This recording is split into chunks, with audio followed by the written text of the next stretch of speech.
Welcome to Monday Moments. It's a different kind of Monday for us because my week did not go as I expected it to. School's beginning for my sophomore/junior in college, my kindergarten granddaughter, all the things of crazy chaos, good chaos in life.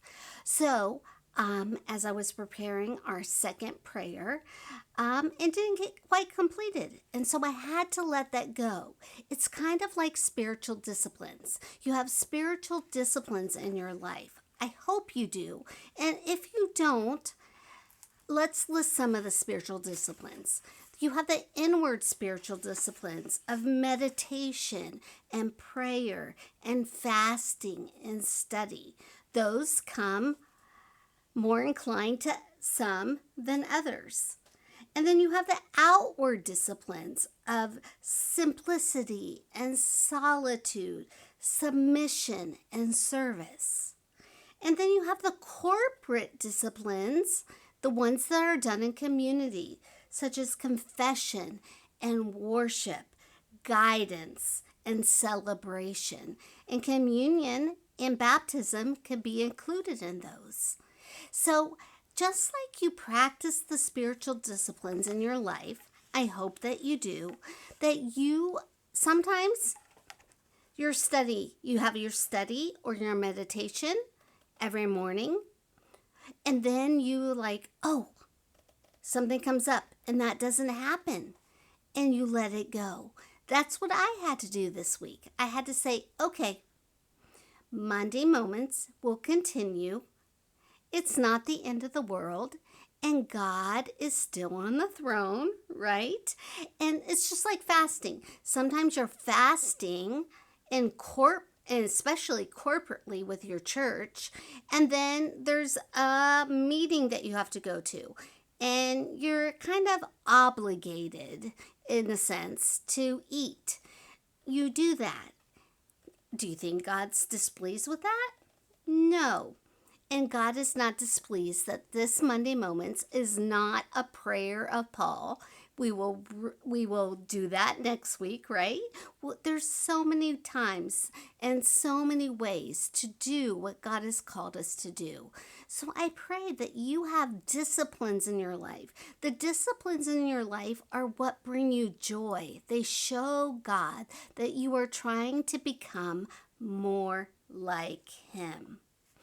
Joy is a keynote of the disciplines, as Richard Foster tells us. The purpose of the disciplines is liberation from the sifting slavery to self-interest and fear. That we shun self-interest and fear, and we say, God, I am coming to you, and I am going to discipline myself to do what you have called me to do. And you know what?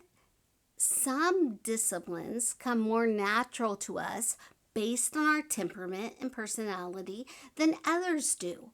For me, study is natural. Knowledge is natural. Meditation is natural. Now, there are other things like, you want to guess? Silence, solitude. Those are not natural to my personality. They would be more natural to other people's personalities, more introverted people. So we have to extend, what's the word? We have to evolve. That's not the right word either. We have to allow ourselves to recognize who we are in Christ, but to be a complete believer, to be a complete person in the spiritual realm, we have to embrace the disciplines that don't come natural to us, like silence for me or solitude for me. Those are the ones that we have to embrace because they are contrary to our personalities. And that's where we grow the most, isn't it? So I want to encourage you that your struggle is not in vain. I tried very hard to get Monday Moments up and running for today, to do Second Thessalonians, which is what our next prayer is going to be. It's halfway there, but I had to let it go and say, it's okay. It's okay. God is honored by our efforts to do what we are called to do to honor Him.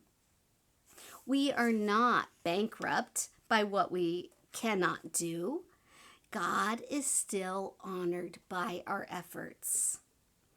Willpower has no defense against the careless word or the unguarded moment.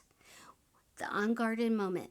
Life happens. We go along with life. As long as we don't let life rule us, we still rule life. But there are moments that happen, and we have to say, I welcome those, especially if they're life honoring to the people that are in our inner circle, our family, our church family, our community. And so that's what I did. I said, okay, I'm going to let this go. Disciplines are an internal work, and they make it so that we're impossible to control it. We can't control what God is doing on the inside, and that's what disciplines do. We study, we meditate, we fast, we spend times in silence. We do all of those things so that we can become more like Jesus. And as we become more like Jesus, we say, oh, you know what? He's not a God of religion. He's a God of relationship. And He understands that we live in this world, but we're not of this world. And so He gets it. And I can take a breath and relax and move forward. So next week, we will move forward with the prayers of Paul. Thank you.